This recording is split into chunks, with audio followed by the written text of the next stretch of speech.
Hey, welcome to another Cup of Joe. Well, one of the things I like about the Bible is it was written for everyday people across all ages. And one of my favorite sections of the Bible is the Book of Proverbs. It was one of the most powerful pictures in the Book of Proverbs, at least in my opinions, is from Proverbs 26:11. And that is, even as a dog returns to his own vomit, so does the fool return to his folly. Uh, some of you who are pet owners have a dog. What happens? A dog gets sick and then he throws up, and it's not pretty.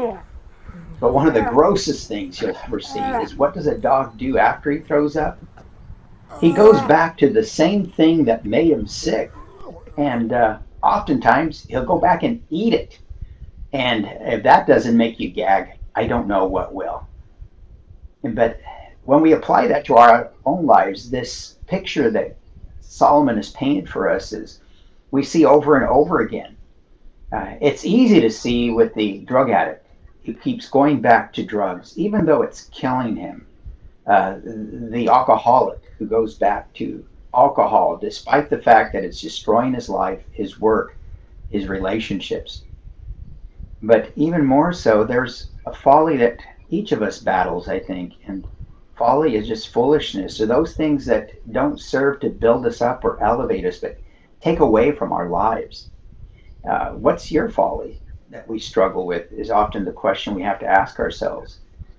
We all know the gal or guy that keeps going back into the same kind of relationship over and over again.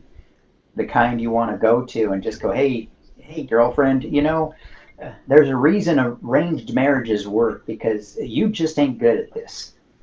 You know? And then there's the guy who just, is constantly engaging in behaviors that just take away from joy in life.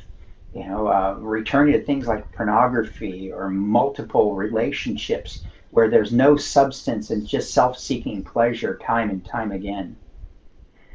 So as we go about in life, we have to be constantly introspective about what is our foolishness? What is it that we struggle with? And how do we get out of it? I mean, Jesus is an answer, because, we can ask him to come into our life, and not by our own strength, but by the strength that comes through God alone. In Alcoholics Anonymous, they call it the higher power. But we know what the higher power is. But oftentimes the only way we can get away from our foolishness is to do it only through asking God and through God's grace and God helping us through this. And sometimes God helps us through friends who hold us accountable. Sometimes He helps us by whacking us on the side of the head.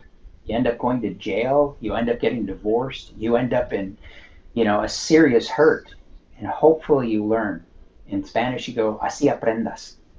That way you learn that. And please, don't be the dog that goes back and eats his own vomit. It's just gross. Thanks for joining me for a Cup of Joe.